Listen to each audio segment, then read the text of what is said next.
Da Fresh Morning. Da Fresh Morning. Vous êtes sur les 104.5 Urban FM, la station urbaine, et vous écoutez le Da Fresh Morning, le réveil matinal, le plus de la capitale sur la radio, la plus de la capitale. On parle donc de la semaine africaine de l'eau, c'est de ça dont tu parlais ce matin. Oui, je parlais de l'eau, mais dans le cadre de la semaine africaine de l'eau. D'accord, Mosler, on a le ministre de l'énergie et de l'eau. Le ministre de l'eau et de l'énergie, c'est ça. Pourquoi on commence par l'eau?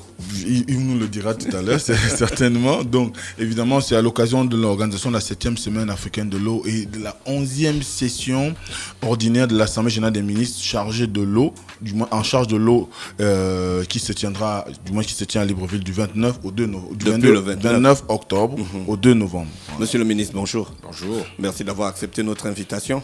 Est-ce que c'est tellement important au point que les gens puissent se réunir chaque année pour parler de l'eau? Alors, tout d'abord, ce n'est pas chaque année, c'est tous les 2 ans. Tous les 2 ans.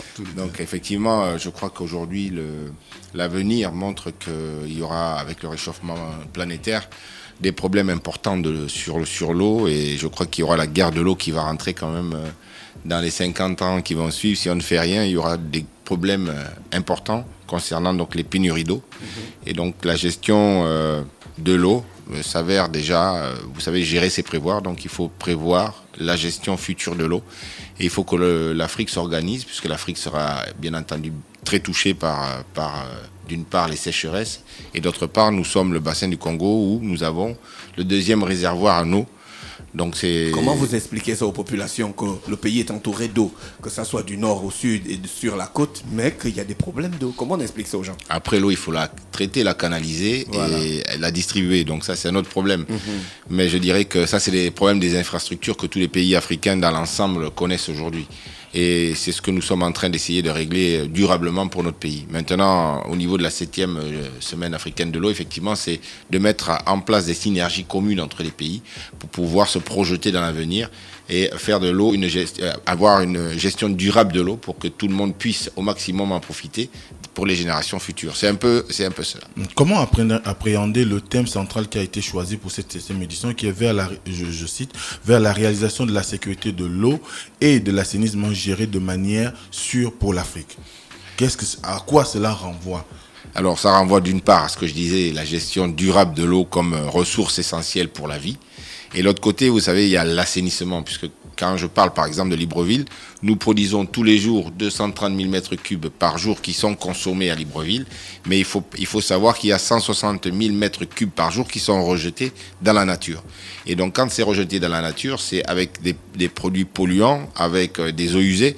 Et donc ça se déverse directement et dans les rivières, dans les nappes phréatiques et vers la mer. Donc l'assainissement consiste à canaliser toutes ces eaux usées, les traiter et après même la récupérer pour, par exemple, l'agriculture ou, disons, arroser les arbres de la ville, etc. etc. Voilà. Vous avez... Certains Gabonais qui aujourd'hui n'ont pas accès à l'eau verraient cette semaine comme étant une autre messe en fait, où voilà, des ministres se retrouvent, discutent et au final ils attendent les résultats. Quels sont les véritables objectifs poursuivis par la semaine africaine de l'eau? Au terme, on doit s'attendre à quoi?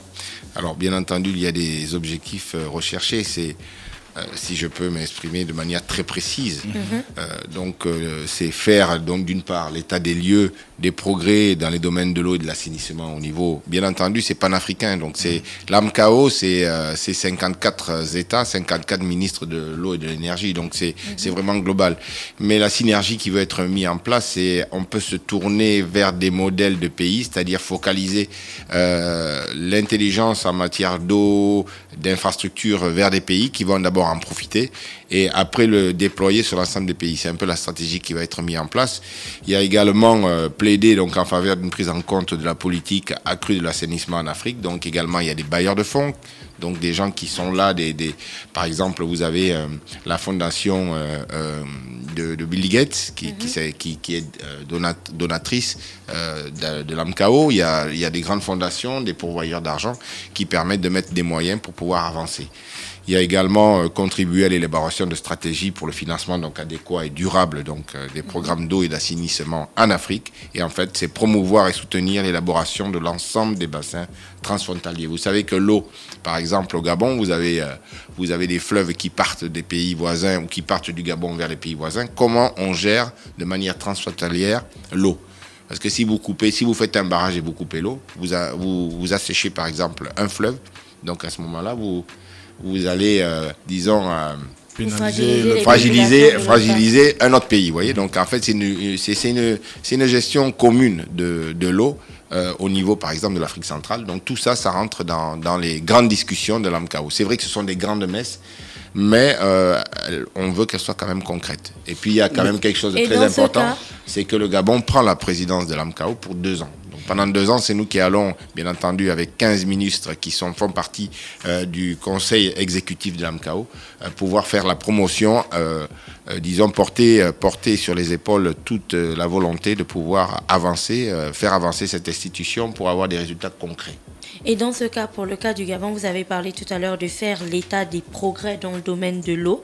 Étant donné que la semaine se passe au Gabon et que voilà, vous y êtes présent, vous allez parler au nom du pays. Est-ce qu'aujourd'hui, on peut avoir une idée des progrès qui ont été faits dans le domaine de l'eau chez nous?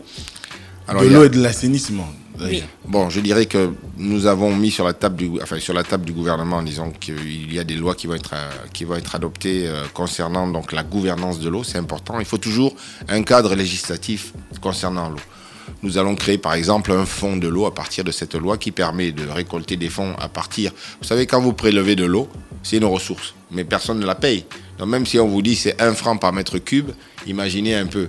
Donc on fait un fonds de l'eau et avec ce fonds de l'eau, ça nous permet de financer par exemple et des bourses pour certains étudiants, renforcer les capacités. Ça peut être également auto-financer les constructions justement dans l'assainissement, dans la gestion de l'eau. C'est une certaine autonomie qui peut être mise en place, c'est très important. Donc ça c'est d'une part sur le cadre réglementaire, nous avons déjà avancé.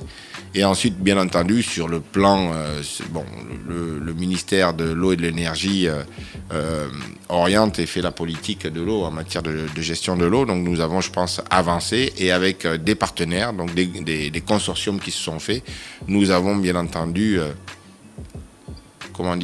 conçu un peu, disons, ce qui va advenir de la gestion de l'eau dans notre pays parce que ça pose des problèmes. Et je crois qu'aujourd'hui, nous sommes en train de les résoudre. Il y a 2 jours, nous avons signé donc, avec Eranov et le FJS, donc l'usine de Toumset. Nous avons signé aussi en septembre un prêt de 117 millions d'euros avec la BAD qui va remettre à plat tout le réseau de Libreville. Donc si vous habitez à Québec et que vous avez une canalisation qui fait 60 ans, je crois que bientôt, elle sera remplacée. Monsieur le ministre, l'année dernière, vous nous avez déjà parlé de ça, remettre à zéro le réseau d'eau de Libreville. Vous avez appelé les Gabonais à la patience, donc jusqu'à maintenant, on a toujours les mêmes endroits. Même pas un début de commencement. Non, vous savez, le problème, c'est qu'on est souvent un peu pressé. Mais je crois qu'on a monté l'escalier 4 à 4. Je crois qu'en moins d'1 an, je pense que j'ai été ministre l'année dernière au mois de septembre, quasiment au mois d'août. 1 an après, nous avons quand même signé avec la BAD 117 millions d'euros. Je puis vous garantir que entre mettre le projet sur la table, commencer à négocier avec les bailleurs de fonds, obtenir rien que ça, je pense qu'1 an, c'est très court. Nous avons en moins d'1 an pu signer le contrat de concession de Toumset, c'est-à-dire avec le FJS et Eranov. Ça aussi, c'est une performance. Je crois que maintenant, les travaux vont commencer en 2019 pour les 2 grands chantiers, les plus grands chantiers. Je crois qu'on parlera mal du ministre Yogo Ednan Patrick parce qu'on dira que Libreville est un chantier, on en a marre, il y a des embouteillages partout. Certes, mais ça va se faire.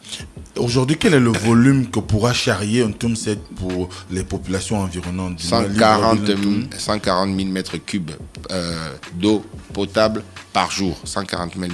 Donc ça fera 230 actuellement, plus 140, on sera quasiment à 370 000 mètres cubes par jour.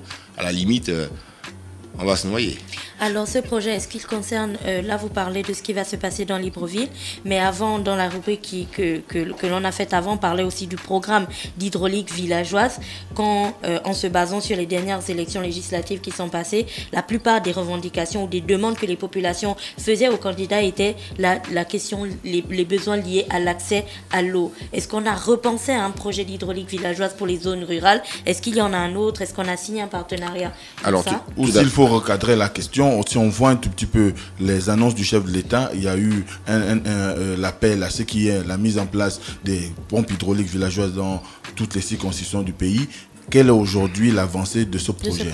Alors nous avons pris bien entendu le taureau par les cornes dès que les annonces ont été faites. Vous savez, c'est pas on annonce aujourd'hui, on peut pas dire que demain on commence à faire des pompes. Donc il y a quand même un certain nombre, il a fallu étudier où est-ce qu'on les met.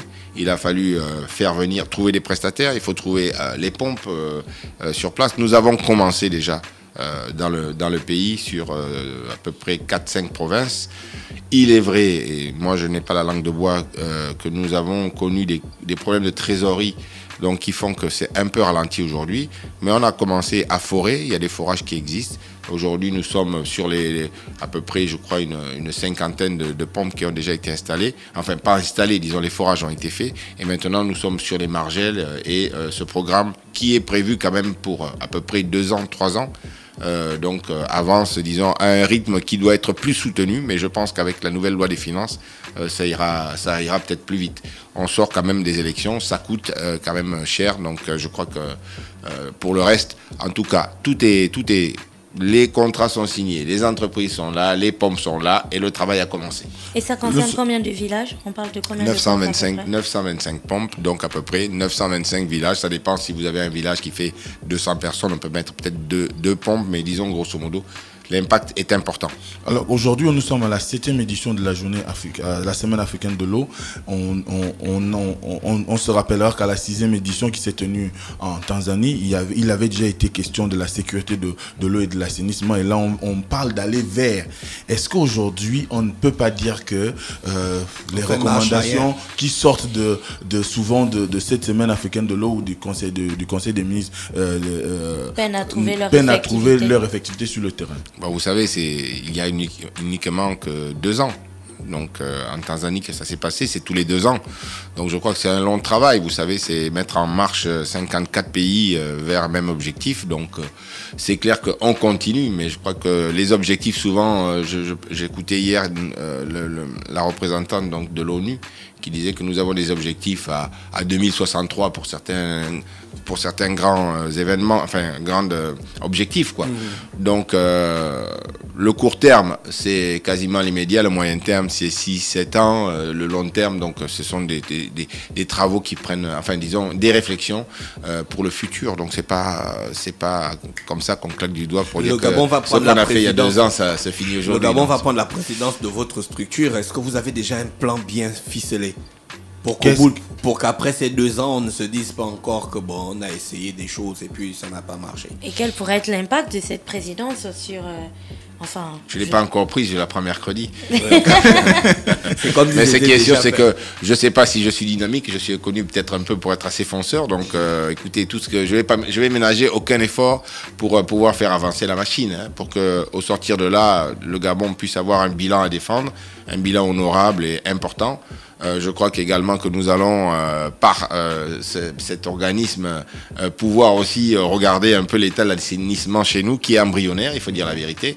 Et je crois que ça va être l'occasion pour nous de pouvoir faire aussi venir des spécialistes, regarder un peu et amorcer vraiment une révolution en termes d'assainissement, parce que ce qui se passe n'est pas normal. Les bassins versants qui se jettent dans la mer, ce n'est pas environnementalement correct.